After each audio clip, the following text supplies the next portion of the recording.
Hello student, आप आपकी class 9th का एक टॉपिक है इंट्रोडक्शन टू पीएच को आज थोड़ा सा डिस्कशन कर लेते हैं वापस, ताकि थोड़ी आपकी रिवीजन हो जाए। तो पीएच का मतलब क्या बताया था? Power of hydrogen ion. Hydrogen ion का मतलब होता है H पॉजिटिव, मतलब किसी सॉल्यूशन में H प्लस आयन की क्वांटिटी कितनी प्रेजेंट है। इसकी क्वांटिटी को कैलकुलेट करने के लिए हमारे पास एक स्केल होता है जिसको हम कहते हैं पीएच स्केल। ये पीएच का जो कॉन्सेप्ट है, ये जिस साइंटिस्ट ने दिया था उसका नाम था सोरेनसन। सोरेनसन ने 1909 में ये कॉन्सेप्ट हमें दिया। Sorensen in 1909 suggested a simple method for expressing the concentration of hydrogen ion in term of pH। मतलब वही बात, कंसंट्रेशन का मतलब क्वांटिटी ऑफ हाइड्रोजन आयन, कितनी हाइड्रोजन आयन जो है हमारे पास एक सॉल्यूशन में प्रेजेंट है, उसको कैलकुलेट करने के लिए एक सिंपल मेथड जो है सोरेनसन ने हमें बताया पीएच के फॉर्म में। डेफिनेशन क्या होती है पीएच की?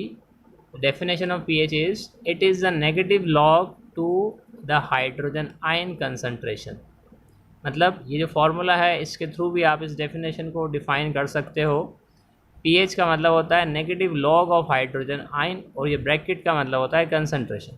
H पॉजिटिव आयन की कंसंट्रेशन का प्रोडक्ट हम निकालते हैं लॉग को मल्टीप्लाई करके, तो हमें मिलता है क्या? पीएच। पीएच को हम पीओएच का मतलब हो जाएगा पावर ऑफ हाइड्रोक्साइल आयन। इसके लिए हमारे पास फार्मूला होता है pOH equal to minus log OH negative ion concentration in solution. अब अगर हमें पीएच या पीओएच को फाइंड करने के लिए कुछ भी हमें एक इक्वेशन मिल सकती है, या तो H प्लस मिल सकता है, कहा जाएगा पीओएच फाइंड करो। पीएच मिल जाएगा, कहा जाएगा पीओएच फाइंड करो, या पीओएच मिल जाएगा, कहा जाएगा पीएच फाइंड करो। तो उसके लिए एक फार्मूला ये भी होता है pH plus pOH equal to 14।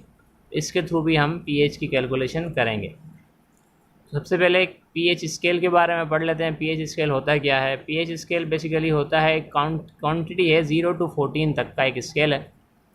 इसमें 0 से अप टू 7 तक अगर पीएच हमारी आती है तो वो सॉल्यूशन हमारा कहलाएगा एसिड।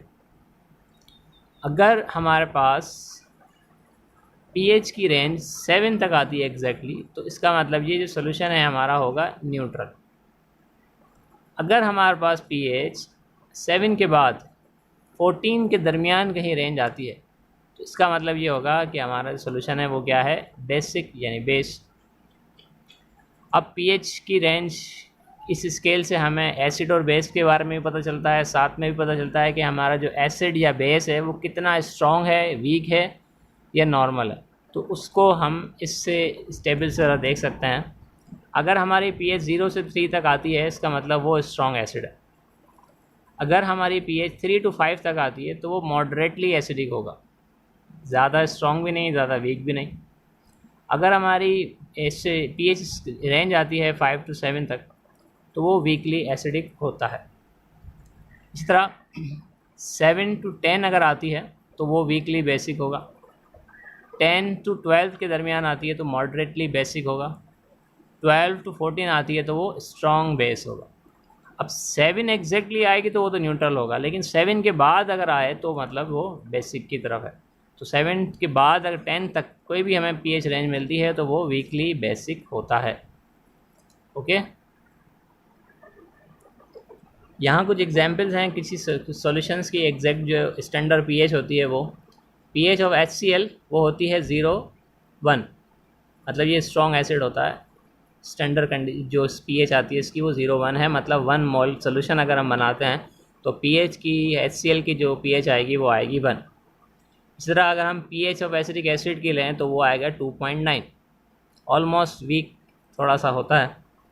पीएच ऑफ मिल्क 6.6, बहुत ही वीकली बेसिक होता है, एसिडिक होता है सॉरी। अगर पीएच NaOH की देखते हैं, 1 मोल सोल्यूशन बनाते हैं तो हमें मिलती है पीएच उसकी 13, मतलब वो स्ट्रॉन्ग बेस है। और अगर हमारे ह्यूमन ब्लड की पीएच हम बताएं तो वो कितनी होती है? 7.3 से लेकर 7.4 तक। ज़्यादा बेसिक नहीं है, स्लाइटली बेसिक होता है ब्लड। ओके, अब ये है एक प्रॉब्लम पीएच की, आज हम करते हैं। What is pH of 0.1 molar HCl at 25 degree centigrade. अब हमें बताना है कि 1 मोलर HCl 0.1 मोलर HCl हमारे पास है, तो उसकी पीएच कितनी होगी 25 डिग्री सेंटीग्रेड पे।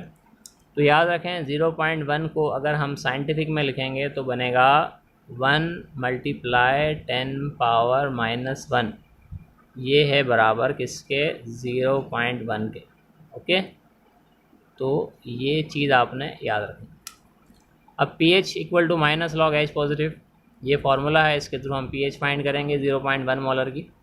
तो pH equal to minus log 1 multiply 10 power -4, यानी H पॉजिटिव की M मोलर कंसनट्रेशन जो हमें बताइए वो 0.1 है। 0.1 को हम 1 मल्टीप्लाई 10 पावर -1 भी लिख सकते हैं, तो हमने इसको ऐसे लिख दिया। अब पता है लॉग अंदर जाएगा तो मल्टीप्लाई होगा इनके साथ, लॉग इधर गया तो log 1, मल्टीप्लाई का साइन चेंज होता है प्लस, -1 जो है वो लॉग से पहले लिखेंगे हम -1, फिर लिखेंगे log 10 की वैल्यू हो जाएगी।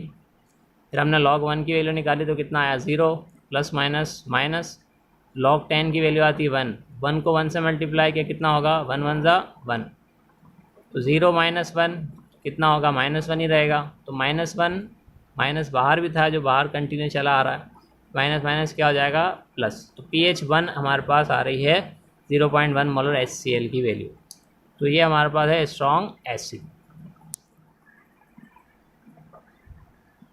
अब हम एक और प्रॉब्लम देख लेते हैं। Calculate the pOH of solution whose H positive ion is 0.01 molar.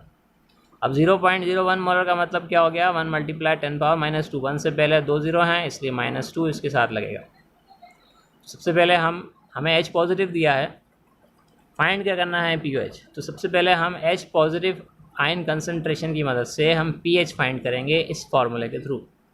जब pH हमें मिल जाएगी फिर उसके बाद हम pOH उसकी निकाल लेंगे। सबसे पहले pH निकालते हैं, फार्मूला लिखा हमने, pH equal to minus log H positive की वैल्यू कितनी दी है 1 मल्टीप्लाई 10 पावर -2, हमने यहाँ लिख दिया। अगेन लॉग अंदर जाएगा, मल्टीप्लाई का साइन प्लस हो जाएगा, पावर जो है वो लॉग से हम पहले लिख लेते हैं, तो -2 पहले आ जाएगा log 10। अब log 1 की वैल्यू होती है 0, प्लस माइनस माइनस log 10 की वैल्यू होती है 1, तो 1 को 2 से फिर मल्टीप्लाई करेंगे तो क्या आएगा 2 1 ज़ा 2। अब 2 -2 में से 0 गए तो बचेंगे -2, अब माइनस माइनस क्या हो गया प्लस, ये तो हमें मिल गया pH +2। अब हमने क्या करना है pH नहीं हमें बल्कि pOH निकालना है, तो अब इस pH की मदद से pOH निकालें। तो दूसरा फार्मूला है pH plus pOH equal to 14। pH हमें मिल गई है कितनी 2 प्लस pOH इक्वल टू 40। अब ये प्लस का 2 इक्वल टू क्या होता जाएगा, किसका हो जाएगा माइनस का 2, तो 14 में से 2 गए तो बचे कितने 12, तो pOH हमारी कितनी आई है 12। तो अब हमारे पास इससे क्या पता चलता है अगर pH 2 आए या pOH 12 आए तो ये होता है स्ट्रॉन्ग एसिड। तो ये है आज का आपका एक रिवीजन टॉपिक। इस तरह आपको डेली 1-2 टॉपिक रिवीजन के मिलते जाएंगे और आप इस तरह प्रैक्टिस अपनी करते जाएगा। ओके बेटा, अल्लाह हाफिज़।